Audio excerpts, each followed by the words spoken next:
Hello, hello, hello, hello. I don't know. Nothing really matters. We saw Kinky Boots last night on Broadway, and now everything just seems so much less without it. I miss Lola. Less than Lola. Oh my God, Lola. Wow. I'm gay. I'm officially a gay man, if ever there was any doubt. Welcome to Daddy Square, live from New York City. That's right. Broadway, baby. Yes, we're in New York. We were here for the weekend, a little getaway, and we also worked on a future episode, should I say. I'm Jan, and I'm Alex. It was a very hard week for California, as we were escaping from the fires and the shootings at the beginning of the week. Yeah, it was a bad weekend. It's a bitch of a week. Yeah. There was someone in the gay dads group who was evacuated. Yeah, somebody in my group at work lost his house after 2 months after he moved into it with his family. Unbelievable. Yeah. Anyway, let's... how can we go back to start? I don't know how you segue from that, but maybe you just shouldn't. Let's just go on as they must. Today we're going to talk about stay-at-home dads, and it's an unfamiliar territory for us because both Alex and I are work-driven. And not only work-driven, but we try not to stay at home. This episode is sponsored by Jan Deckel Web Design and Social Media Services. Wait, seriously? You're plugging your stuff? I don't know. This episode is sponsored by Warner Brothers. Go see one of our movies or our lovely television shows. What are we doing here? So there's something really interesting about stay-at-home dads or stay-at-home parent, for that matter, that's been happening in the last decade, which is it's a new term. It's called WAM and WADs. What's that? Working at home dads. WADs? Yeah. I would pronounce it wads, and it would have a different meaning, but okay, fine. It means dads who left her job to take care of the kids, but also blog from home or do something like developing their own business, which also gives them something else to do other than the kids. Yeah. You know, I would point out that sounds so new, but the truth is that women in their day, when it was always the woman who was staying at home, many women started and continue to start businesses from home while they're taking care of children. And I think that it's only proper that men should be doing the same thing, sure. What's great is that Craig, our guest today, is a stay-at-home dad. He lives in Long Beach, but his kids are old enough that he's also can give us a retrospect about being a stay-at-home dad, but also he started building his own business, right? And working from home, and we also talked to him about that. You know, I have to say that anyone who's listened, I hope you've listened to all of our episodes and have enjoyed them. Oh, and have rated them and written reviews. We love that.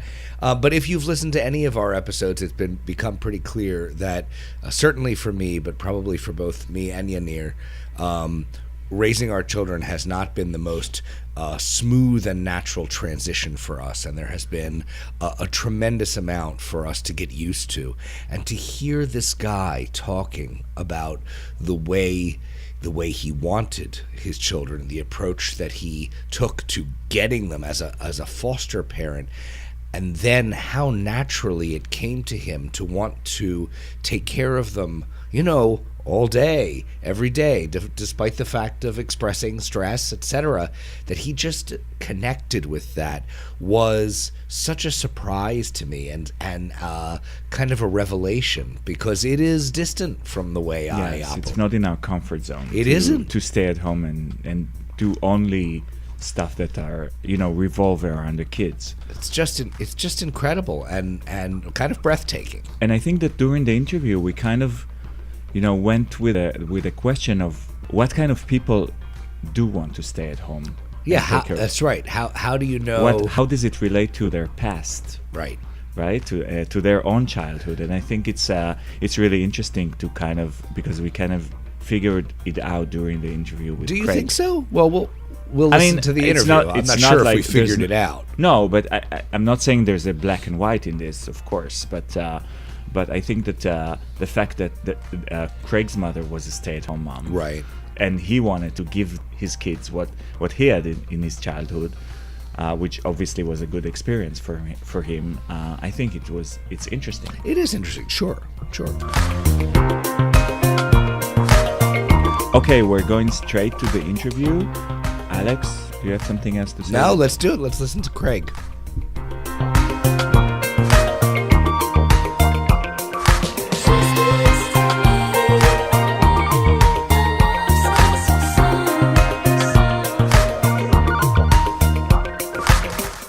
Good morning. Good morning. How are you, Craig? I'm excellent this morning.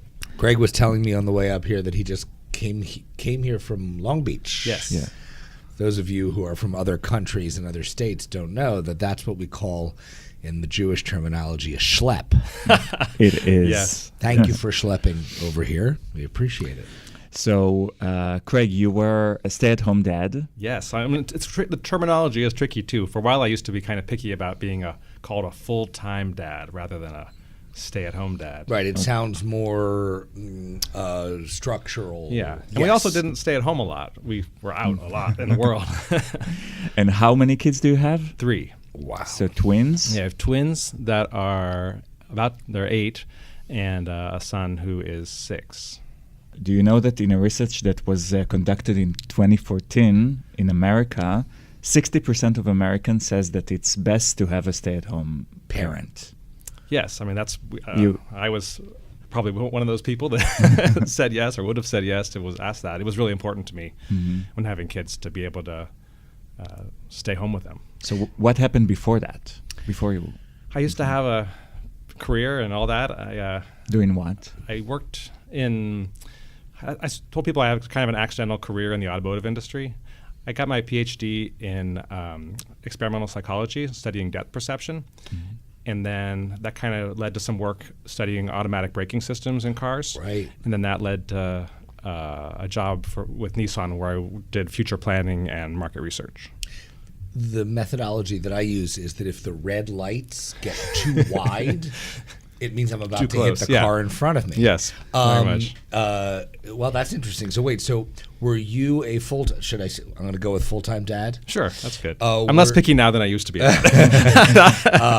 Were you a full-time dad from the first moment you started? Yes. With the Well, twins, actually, right? when we were beginning our family was right when the economic downturn happened. Right. And so I was laid off from my job. It was sort of a mutual decision. So, so I had about almost a year of not having a job while we were preparing to have the kids. So. Got it. And it was an adoption, right? Yes, adoption from foster care. Okay. So we had, and which isn't always the case. We got our daughters, our twins, when they were 5 days old, and our son when he was 3 days old. So we really did have them almost from the very first day. So I'm curious about this because actually my situation was not the same, but it could have been. So you were without a job when you guys had your first. Yes, kids. I was enjoying my severance package. Right, but I guess I have to wonder. So, what did that do to you psychologically? Oh, not having a job? Not having a job. It wasn't by choice. It wasn't like, okay, I'm leaving my job right now to have kids. Right, there was this gap. So did it make you? Did it sort of double down on the sense of, oh wow, everything about my life has changed, overnight. It must have been a very... Yeah, well, I mean, there was sort of this first 6 months of being unemployed where I was really enjoying it and just taking great advantage of not having that drudgery anymore. And the ending of the job hadn't been fantastic. And so it was really great. And then by the time that sort of period sort of worn off, I was right in the middle of like waiting for the kids to happen and getting all that to happen. So because there is sort of this period of time where you're getting approved for foster care and going through all that active work before the kids actually show up. Right. So. Understood. And what kind of work you're married? Yes. What kind of work does your husband, or did he have at the time? He has a variety of things that he does. He's sort of most of his work historically has been in the hotel industry. So right now he's an asset manager for some real estate investors who own a few hotels. Got it. And then he also is a real estate broker, and we also flip homes. So does we that have mean these sort that? of 3P Yeah, I systems. think these guys are actually spies. I just want to point out, whenever somebody has that much kind of, we do a little bit of that. They're spies. Yeah. Does he also have flexibility in his schedule? So that helps a lot. Yeah, and he's great. since we had the kids, he's been his hotel work works from a home office, and the real estate broker stuff is almost that's almost everyone who does that works from home most of the time. And then, of course, when we are working on houses, that's flexible too. So, Alex, don't chew when you speak. I'm to sorry. others. I made a mistake, and I put a mint in my mouth before we started. I'll finish it now. It sounds like you're breaking. I'm I don't almost know done. what. So, I read what's it in the HuffPost? oh, the Huffington Post, yeah. About you saying that twins were not such a big deal, and then you wanted another one, and I think that's when I That's stopped. right. You guys have twins, and I've stopped. Yeah, I stopped reading, and I'm like, Alex, this is what he said. This is it doesn't sound logical to me. We So were tell me, concerned how about easy your- was it? Well, do for remember, you? I had a year of unemployment. we were So I was concerned about well-rested. your mental well-being when we read that, but well rested. yeah. Tell us how. First of all, did you expect twins when you? No, not at all. So we had some friends who sort of preceded us down the gay parenthood road with adopting from foster care, and they had a sibling set, a brother and a sister who were 3 and 4, 3 and 5, something like that. And it was fantastic. These kids were fantastic, even though they were a little older in the system. They just fell right into the new family and really no issues. It was just fantastic. We thought, yes, that is what we want. And so we signed up for the same thing, basically. We said we wanted 2 kids. We wanted them under 5 years old. And then they called us with newborn twins. No, newborn. Yeah, 5 days old. 5 days old. Oh, boy. Yeah, okay. And we had to pick them up that afternoon. Really? Yeah. Wait, so how long did you wait from the time that you applied? I think we were certified in mid-November. Yeah. And then the twins were born end of January. Oh, it's pretty quick. Yeah, and we had a few calls in between then that we didn't say yes to for various reasons. Got it. But yeah, but That's that was incredible. yeah. So you're a stay-at-home dad, and you take your babies to places like the park and stuff like that, and you're pretty much among moms. Mostly. Yeah. What was it like? Well, you definitely get that standard kind of strange look about what are you doing here? You don't belong here. You're the outlier in this area. But then you sort of get also the like, wow, what a fantastic dad you are. Mom's going to work and you're the vanguard and right. And then you get you talk some more and they realize, oh, you're a gay dad, which is even cooler. Oh my God! Now we can check that off of our our friend list. We now know the gay dad at the park. So it was all pretty positive from the moms. But you do also kind of. You're not kind of welcomed into the inner circle of the groups, I feel like, and also because you don't fit in with a lot of groups. I wasn't having nursing issues, and I wasn't having, you'd have issues if you tried to do it. Well, that is true. Right. Well, that's interesting. So here you are, and did your husband take like a block of time off when the kids came? No, but he did work from home, so he was there.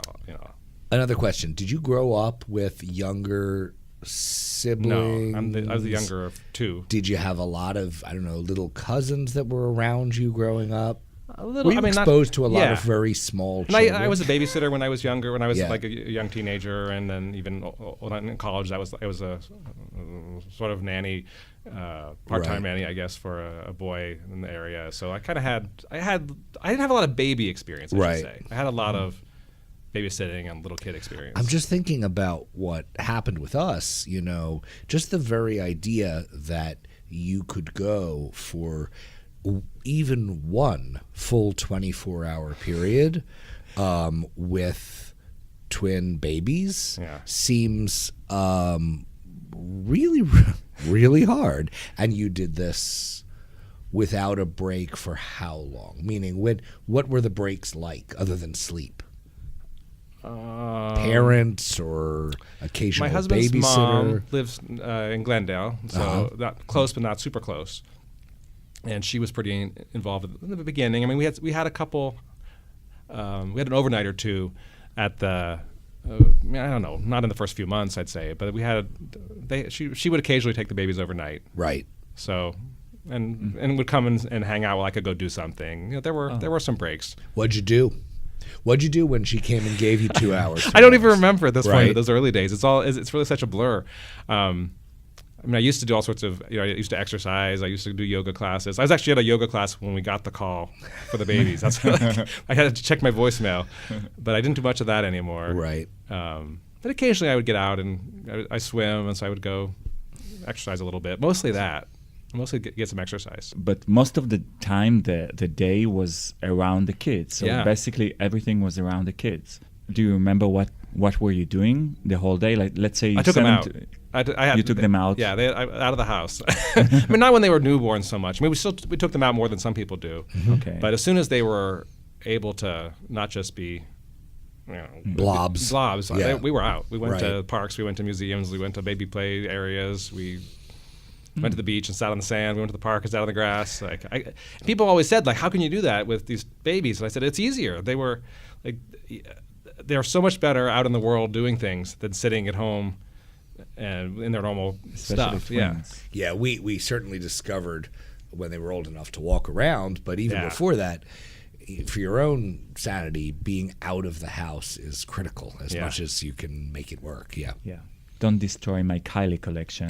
Just go destroy somebody else's. That's right. stuff. That's right. What was it like for you when you thought that the kids are old enough and you want to go back doing something? Yeah. Well, the first opportunity for that was when the girls were about 2. We thought, well, they're starting to get old enough. They could be in some daycare. They could be, and then we decided, well, it's either time for me to start looking for a job or to have another baby. Mm-hmm. So we sort of went through that once, and then the answer was another baby. Wow. And it was really that the way the process worked with foster care and the adoption. By the time the girls were 2 is when we started the adoption process. Mm-hmm. And so it just sort of worked out well that we had social workers coming back more regularly, and we said, no, now that we're finalizing this adoption, let's put our name back in the hat for somebody else. Mm-hmm. And we gave this for the second time around. We gave a really specific request. We wanted a boy because we had 2 girls. We also wanted the boy to be Hispanic because his sisters would be. We wanted them to have that commonality. We wanted a newborn. We wanted no drug or alcohol issues with the mother. We wanted this whole perfect list. And they looked at us like, come on now, what will you really? Like, well, we're not desperate anymore. Like, Right. We'll take this is what we want, and if it comes, good, and if not, I'll go back to work. And then they called us a month later with our son. Wow, you guys, you are you're either very lucky or I don't know what. That's amazing. Yeah, and I mean, we've actually gotten, like with the Huffington Post article, we got few pieces of negative response. People said that this is sort of misleading because your story with foster care adoption was so positive that it's misleading to people who end up getting their hearts broken because kids get taken away. And Right. I have this theory that commenting digitally has become too easy. Yeah. Because that's just yes, that's true. But that was your story. Yeah, but we didn't get any of those negative, horrible hate mail pieces. It was just sort Right. of honest, like Sure. Yeah. So. Well, there are opinions and things happen to. Oh yeah, and I worked in a support group for some foster parents who had the kids taken away, facilitating that. So I sort of didn't experience it, but really saw it up close and personal from people that happened to. So it's really terrible, and they don't get the support they need, I think, from their families usually from it. Right. Did you cook for them when you? Yes. Do you still do? Yes, not as much as I probably used to. Would you cook for us? You cook for our kids. So you cook for them. What else did you do around the house? Well, my husband is a lot cleaner than I am. I'll say that. I mean, that's not the right word. He likes to have things picked up. Tidy. He's more tidy. Yes. And we do have a housekeeper, so we don't have to quite so much worry about the sort of the deep cleaning aspect that happens. But just constantly, even if he probably thought thinks I do less of the cleaning than I do, but I was like, can you believe what this place would look like if I wasn't doing my share too? But when he's gone, things really start to build up and fall apart. But I clean a lot. I'm trying to figure out what were you doing? Like if the kids were asleep, if the kids were sleeping if I could. Okay. Or maybe I would read a book or maybe play a video game or something. It changes. The phases of parenting changes so much depending on the age. It's hard to sort of pinpoint exactly because when they're newborns, you grab anything and you're up all night. Yeah. I would sleep whenever I could. Right. Or cook some food or clean up some. You just kind of grab these little pieces of time that you have and do what needs to be done with them. But but then once the kids are even sleeping through the night, they wake up at 7 and they go to sleep at 7, and so you're really working 12 hours in a row without any, they sleep, they take a nap and you take a shower or whatever it is, but there's not any real downtime in that 12 hours. Right. Yeah. Alex and I have friends who one of them are a stay-at-home dad, and he is taken on himself like some sort of a role, like I want to say like Martha Stewart. Is that he's the Earth Mother. Okay. To me, he's the Earth Mother. He's a really kind of shocking, amazing. He makes food. He makes like shakes and. Were you like that too? A little bit. I mean, I remember we had this sort of baby food steamer, so I started off buying the organic vegetables and like steaming them in the baby food steamer, and then eventually, the jarred organic stuff is probably just fine. So, things did kind of go through phases with that. I think that Jan's question is valuable, but it also speaks to something else, which is, I think that there is probably a split between parents, and I'm not just talking about gay parents here, parents who are prepared to do the full-time parent thing, and parents who are not. I can speak for Jan and say that neither one of us was prepared to do it and didn't didn't do it, right? So I guess my question for you, 2 questions. The first one is, did you know before you did it? Did you say, "Yeah, this will work. I'm comfortable with this idea"? Yes. And okay, so the answer was yes. Then did you ever feel like you had made a mistake after the fact and say, "Oh my God, what the hell am I doing?" There were certainly moments where any parenting, whatever you're doing, you're thinking, well, you're in deep with screaming babies. And what have I done? Right? Is this my beautiful life? Right. Experience. So, but then the second question would be this: do you feel Do you feel the difference between yourself and other parents who simply look at you and say, "Well, how does it? What kind of impact does it have on you? Do you feel uncomfortable with that? It's superior to us? It's complicated because I really went into it thinking. I had a stay-at-home mom for most of my early childhood, and that was really important to me. And my husband had a single mom who worked 2 jobs, and so he didn't have that at all, and so it wasn't so important to him for that to happen. He's like, well, right. I came out fine without that. But part of the reason I was so insistent about it is because I knew we weren't going to have biological children, and so. And I thought we were going to get older children who'd probably been through some traumatic experiences, and so either way, like having kids that you don't already come with a bond with. It was really important to me to have a lot of time to spend with them to really develop that deep bond that we weren't going to, be born with. They weren't going to be born with. Right. Oh, that's interesting. But then I hate to put that on some people because we were also supremely lucky that we had enough money and time and resources that I could do that. Not everyone does, and I don't mean to sort of play holier than thou against people who can't make that choice either. Right. But it was really important to me, and I think it's been really great for my kids too to have that experience, and it's been great for me. So, do you notice any difference between the way your kids interact with you and the way they interact with your husband that you think might be attributable to your full-time dad? Yeah. I mean, it's some of it's just sort of parenting styles too. I'm the Earth Mother, or I'm always the comfort giver, and I'm the one they come to when they're scared. I'm the one they come to when they really need comfort, and. Not that he's mean dad or something, but he's just less of that than I am. Right. And so part of that is just our personalities, but I'm sure some of that is that they got that from me from such an early age so much that I'm the one they rely on for it. So it's a little bit tricky to tell how much of it is personality, how much we would have gotten that just if we both got off to jobs and left them with a care provider. So going back to do something to get some money.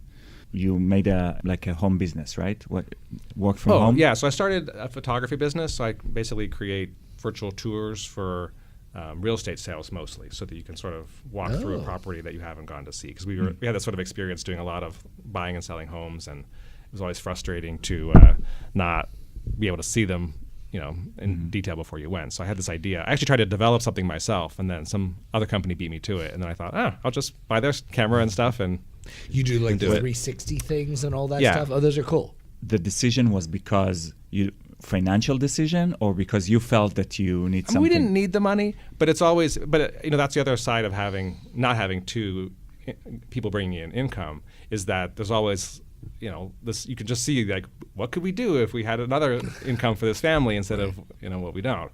But of course, there's a lot of expenses, but there was always that pressure on my husband that he had the sole responsibility of making all the money. And, it's just. So he put on you pressure? Yeah, I mean, some directly, but mostly indirectly. You just sort of feel like he would be all stressed out about something going on at work, or some sale of real estate that hadn't gone through or something, and I didn't really feel that because I was distant from it. Right. But I sympathized, and it was also that the kids got older and they were away from me more, and there was just time to start doing that. So, and I was getting a little bit bored with being a parent for so many years. How did it start? Well, it started gradually. That's part of why I started that kind of business rather than going. Applying for a job and trying to get back. It's also tricky to get back into, after a big break in your. I sympathize with all the moms who've done this. Right. Trying to restart a career after you've been gone for a while is tricky. But also, I didn't want to go back to a 9 to 5 or a 8 to 6 kind of job, just because I still wanted to be with the kids a lot, and they weren't all in school yet.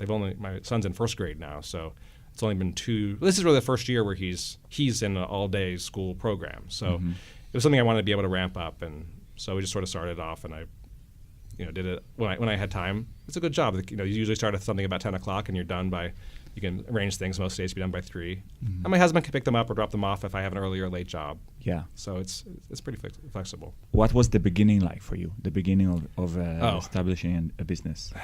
Well, it's always tricky to start a business. Because I know a lot of dads must be thinking about. Yeah, it was a struggle. I mean, I didn't make much. I didn't lose money any year, so that's I guess a good piece of a first business, but or a new business. A lot of people lose money, and I paid back the investment in buying the new technology, and I made enough money to cover my expenses with a website and all that stuff. But it was sort of depressing at the end of that first year to see that I really didn't make any money for the time I put in. I just paid the bills, that I generated from working. But now it's better. Now I'm making money more regularly, and I feel like it's more actively contributing. Yeah, I read an article in a parenting magazine that a lot of stay-at-home parents actually, this is the common solution, to not go back to a full-time job, but to start an at-home business. It's very common, and I think it's a very good way to actually, in a way, reinvent yourself, right? Yeah. And I sympathize with parents who have 2 full-time jobs, but I really don't know how they do it. I doctor's appointments and meeting with teachers at school and dropping the kids off and late start days at school. And I feel like you have a whole staff to do it, I would think, right? It's called couples therapy. And we have other episodes that cover that topic. Yes. I've listened to the episodes, so I maybe we should get some couples therapy. I think it was actually, I wanted to ask you a related question because, one of the couples therapy topics we've been dealing with recently, am I not allowed to do that? No, you can. Is this question of, so in our relationship. Mark, listen. Mark is listening. He's going to charge us for this time. So I'm listening to the podcast. One of the certainly the division of time spent with the kids has been a challenge on and off during the last 3 years since our kids have been around, right? Yeah. I spent more time with the kids, much more time this week than you did, or stuff like that. Yeah. I think another factor, though, that's been really interesting is that recently we've been talking about the fact that there's the time that you spend with the kids and there's the management of parenting. They're 2 different things. Okay. The time that you spend with the kids is like, hey, here are the kids. Let's go to the park. Do the kid thing, right? And then there's I'm going to plan, when the doctor's appointment is going to be, when the such and such gets paid for this and that, and all of the appointments and answering the emails and everything else. In our relationship, 90% of that is done by Jan. Okay. and it's been a point of contention for us, right? Because of your time with the kids, has that resulted in you also being the chief management officer? Yeah, I do all of that stuff. Right. And you still do, even though now you work. Yeah, except like I say, if I ask in advance and say I have a request to do a job at 8 a.m. on such and such morning, can you take the kids to school that morning? But that's just his time. That's an assignment given by the chief management officer, who is you. I'm still managing it. Right. Yeah. Right. Definitely. So like by default, all the kid related stuff is my responsibility and my time, and sometimes I have a helper that I can delegate some of those things to, but it's certainly me at the top of that chain, delegating all the stuff. Is it ever a point of resentment for you? I'm sure your husband will never listen to this. Yeah, definitely not. No. I'm not going to put it on my Facebook at all. No, I mean, I signed up for it, and it was really intentional. Right. So there are times where I feel like I'm over my head, but I can't. It was my choice for sure, and so I have to live with the consequences of it. The most self-actualized person we have ever interviewed. But when you were at home around your kids all day, did you ever feel that you're spoiling them like too much? They got everything they wanted? I don't think time is too much. I don't think you can really spoil your kids with too much of your time.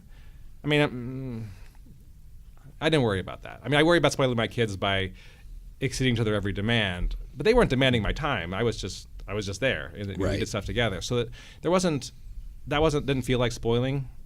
But as a parent, you're constantly worried about spoiling your kids and just giving them things that you shouldn't. And it's not just me. Oh, thank God. And the worst is you give this. There's some moment where you give in to something that it seems like not a big deal. Like, okay, you can have chocolate milk if it'll make you stop doing whatever it is. It's one time, and then 5 years go by. You're like, oh my God, chocolate milk every morning for the last 5 years because of that one bad time. We wouldn't know anything about that. Did the fact that they were spending all of their time with you, do you think it had any impact on their transition to school? Suddenly, they went from having you all the time to having you for a huge block less than they used to. We sort of saw that coming and worked a little bit gradually into it. So the girls started a preschool where they did two mornings, which is a couple hours, when they were maybe 2.5 or 3.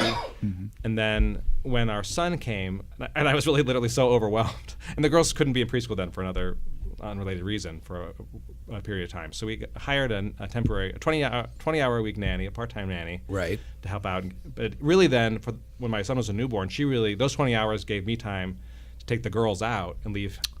Because I couldn't, like a 6-month-old or a 2-month-old, you can't take to the museum with the kids who want to go to the museum. Yeah. So it most won't of that be time, a successful trip. I feel like we had a nanny, but she watched the newborn while I took the kids out. Mostly, it still gave me some time to do, a little bit more exercise, a little bit more time than I had previously. I feel it's kind of funny because it sounds like a luxury, like, oh, well, we had a part-time nanny, and then, like, yeah, except half of that part-time was me with the kids without the nanny. It sounds like a luxury to you. To me, it's like the air you breathe. But anyway, we complain a lot. We do. We do. We actually, and the podcast helps. It's part of your charm. Yeah. It gives us an opportunity to complain as part of our work product. So, let's say there are gay parents-to-be, prospective parents, who now consider that one of them should be a stay-at-home dad. What are the things that they should consider? What is your advice? Well, I do think it's important to have the roles really clearly defined. Not that one person has to do everything, but that if it is going to be the case that it's going to work out much better if one person is making what was the word you used? I said the chief boss. management Chief officer. Management I don't know where the hell that came from. But that's pretty good, I see a lot of straight couples who have a new baby, and there's this weird guilt. The mama's breastfeeding. That's not weird. I think it's weird. Breastfeeding is kind of weird, but there's this guilt because the moms really have to be up at night breastfeeding. There's no if you're going to breastfeed, you're going to be the one waking up with the baby. But then they're mad at the father for not suffering with them along with. So the dad wakes up in the middle of the night too to sort of be emotionally supportive. And I get, but it also means that then you have two parents who are not sleeping. Yeah, and that's not good. Yeah. And so we made the choice we made there is I was the one up all night with the kids, and I said, don't be guilty, go sleep. I need you to be awake, and being able to make the decisions for your job to bring us money, and when I'm stumbling through the day, for you to be able to say, hey, I think you're, boiling the baby or something instead of the dinner. Yeah. Right. But, you need having somebody sleeping is really valuable. So going into it with those roles more agreed upon and defined was really helpful to us. Alex, do you have a closing question? Because I've done mine. Will you have more kids? Oh, that's a good closing question.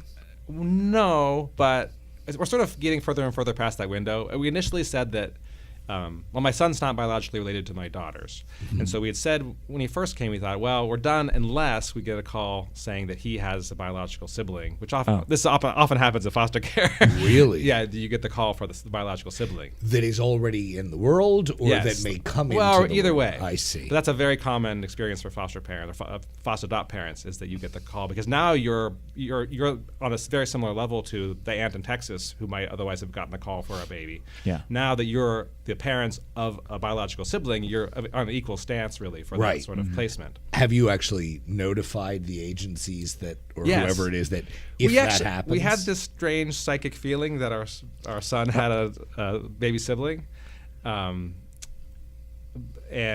put out the word to for whatever that's worth saying, and that's unusual for us. We're not usually the kind of people that have psychic feelings about babies in the world.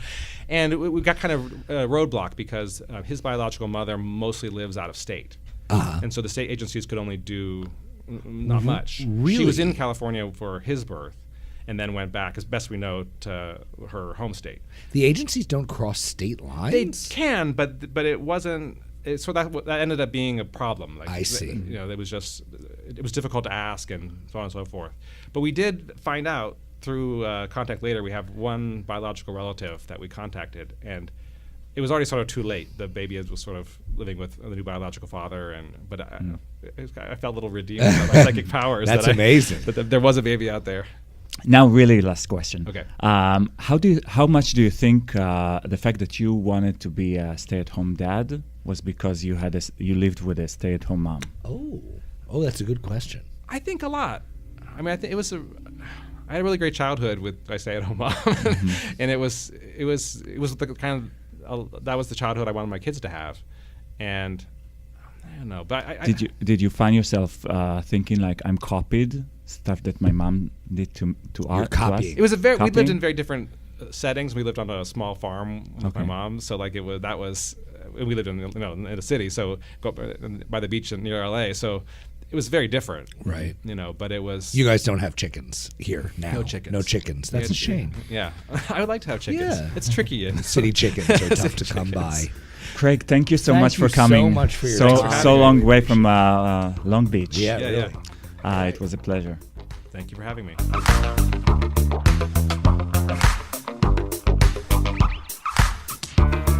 This was Craig Sawyer. Did we figure out? Did we? No. Sorry, Craig. We don't actually remember how to pronounce your last name. Sawyer. It's going to be on our website anyway, and the link to his business. Anyway, a few things that Craig said during the interview that I thought were pretty important. One is that to have the role defined. Yeah. When you decide that one of you want to stay at home, you don't want to get into a resentment issue, and some kind of issues. Right? Yeah, I have to say, I guess it's hard for me to understand because, it's foreign from the sensibilities that I have.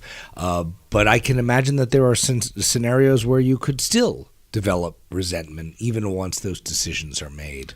I thought about something after the interview, like what happened during the weekends. I don't know. Right. Did all of it? Did he just say, "Okay, I did the entire week. So I kids are yours now"? Yeah, I don't know. Or he says, "Okay, you worked all week and you probably want to rest. Yeah. So I have to take the kids." Oh God, that's so great. Anyway, also the chief management officer of the household, Alex. That was a good one. Well, thank you. Good job. Well, you're the one who's done it, so thank you. No, but. You're the one who came up with the term. Look, I'm happy to be the officer. I do want to spend a second on that. There's been an area of conflict in our relationship since the kids were born. We've talked about it plenty. We've yelled about it a little bit as well. And it's the question of the balance of time versus responsibilities, because I think that we've both done a really good job of balancing out the amount of time we give to our children and spend with our children and do fun things with, et cetera, et cetera.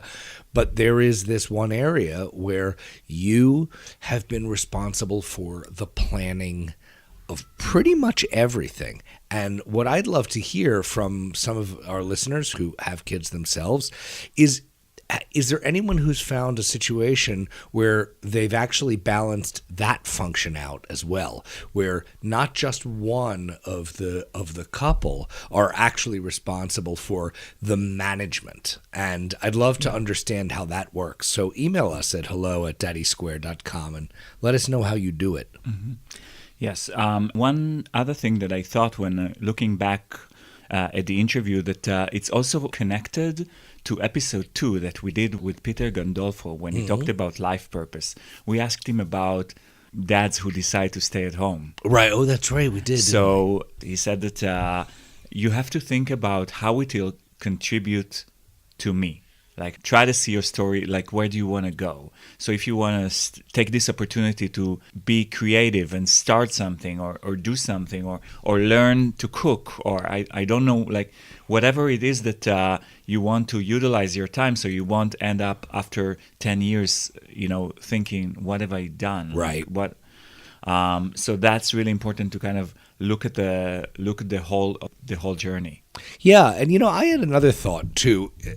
In this podcast, I've mentioned a few times how surprised I am that a lot of the challenges that exist that we thought were gay dad challenges turn out to be the same challenges that straight couples have. Mm-hmm. But one of the things that I think is really interesting here is that in a same-sex couple, whether it's men or women, it's impossible to know what the responsibilities, society hasn't decided what the responsibilities are the way it has, at least in the past, for men and women. And so that means that we as men who have kids have to discover and figure out the balance of these responsibilities on our own, because there's no kind of preconceived notion of how that's supposed to work. Yes. On one hand. On the other hand, it's related to your own parenting style as it was defined by your parents. Right, agreed. Unless, you go to therapy and change it. But overall, I mean, I believe it's only through therapy you change it. Otherwise, it's just automatically what you know. This episode brought to you by therapists. Most of the episodes so far have been brought to you by therapists. No, but seriously, I really think that this episode is directly connected to episode 2. So if you guys haven't heard our interview with Peter, it's highly recommended before you decide whether or not to stay at home. And also, it was interesting that he mentioned the pressure on the other one, not on the one who stays at home, but the pressure on the other father to make all the money. So and suddenly when things at work are stressed, it's twice as stressful. Yep. Yeah. Understood. Yes, I know you can understand. So and also he talked about going back to work gradually when the kids are old enough and they didn't need him anymore. Yeah. I thought that using his talent, he said it started with photography. Right. I have to tell you, I was really touched. I was moved by how natural it seemed to him to do what he did with his kids. And there's a real comfort in his life that I sensed when we were talking to him that I don't feel and I haven't felt in myself. Everything about parenting for me has been a big change and very jarring and for both of us. Yeah, and I think that for him you just sensed this kind of natural readiness. Mm-hmm. And it was nice to see somebody for whom the experience was so radically different and more comfortable than it was for me. Yeah, and you know what? I feel the same way, like you. And I think that it's kind of a different type of people who are, I think you mentioned it in one of the earlier episodes, like whether you are ready or not. Yeah. But the process that we do, and we do love our kids, but we don't want to pay the price. So it's kind of a struggle between remaining what we were before and wanting to become parents and be ourselves and be individuals, but also be fathers. Yep.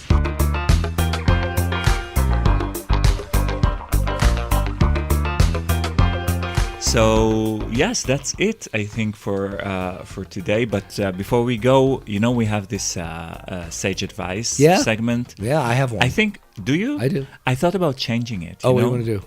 I thought about changing it a little bit and make it like things that I learned this week about parenthood. Because who we are to advise? Everyone has advice. Everyone. This is a podcast. The glorious thing about podcasts is that anyone can pretend that they're experts at anything. Yeah, but we're no experts. I think we're just pretty dads. clear about that with everybody. Yes, we're no expert and we're no psychologist or whatever, but we do learn a lot every Well, what did we week. learn? And then I'll say what I learned. So what did I learn this week? First of all, I learned two things. One is that I thought about spoiling a lot, and I've been thinking about it for the last month. Spoiler alert. Sometimes I think, well, if I give him what he wants, then I'm spoiling him. Yeah. But if I don't, he's defeated, and he thinks that I'm controlling him too much, and so he doesn't get to want stuff and achieve them and be independent, right? We'll see. Please continue. Anyway, so I thought about what spoiling is, and what I realized is that spoiling the kid is giving extra services that are not needed. For example, if the kid wants, we prepare the milk for him. If he wants it in a different cup, tough luck. Mm-hmm. So I decided that gradually, because we were kind of doing it to our kids until now, I decided that gradually I want to get rid of it. I agree with you. I'm just not sure of an example of what isn't extra services. I mean, give me an example of something that you would be okay with doing that you would not consider spoiling them then. Give them food. Well, give them hugs. Well, okay. I'm not really sure I understand the distinction. I mean, I guess my view... we have to give them milk every night, right? Okay. So I give him milk. Yeah. He doesn't want the cup. Yeah. Yeah, he has to have the cup. Yeah, I'm with you about that. I'm totally with you about that. So that's the spoiling part. Okay. The spoiling part is the extra thing the extra step that we usually take with them. Okay. The other thing that I learned this week is about fun, having fun. Oh, you're going to take my thing. Oh, really? Well, I don't know. Go on. Because I think about every time we go places, I say to them, oh, it's going to be so much fun. Oh, you're going to do this and it's going to be so much fun because we want them to go, right? Okay. Then, at school, every day when they come home from school, I ask them, how was your day? Fun. Right. And I realized that they don't share because we never tell them. We never share with them. So how will they learn to share what was their day like? True. So, and I started it today. I don't know if you remember. I heard. You heard it? So I started telling Adam we were in New York and and tell them the whole story by details, and he listened to me, and I guess that this is how maybe he will learn to really tell me how was his day like, really. Well, I look forward to telling my children about how I worked on a capital investment PowerPoint presentation today, honey. My little takeaway was also about fun, but a different thing. There we were in New York, and on a lark at a last minute, you suggested actually that we see a Broadway show. And I'm not a Broadway show kind of guy, really. Because his sex is in the heel. The sex is in the heel. We're going to get to that. And we saw Kinky Boots. And so I will give you two pieces. I'm going to call it sage advice. Two pieces of sage advice. One, we're going to get explicit lyrics. One, go to a fucking show. Go, you and your partner, your husband, whatever he is, go out to a show. Don't just go to dinner and go home. Go put the effort into going out and doing something together that is not the standard easy thing that only lasts an hour and then you're home. That's one. But two is see kinky boots when you're doing it. Oh my God. I'm not a Broadway girl by any stretch, but the sex is in the heel. The sex is in the heel. You have to see this thing. I was like screaming and jumping up and down. It was amazing. Yes. Amazing. It was amazing. And Cindy. We love her. I do. I do love Cindy Lauper. How can you not? Okay, She bops. She bops. She bops. Of course she does. That's it for us from us for today.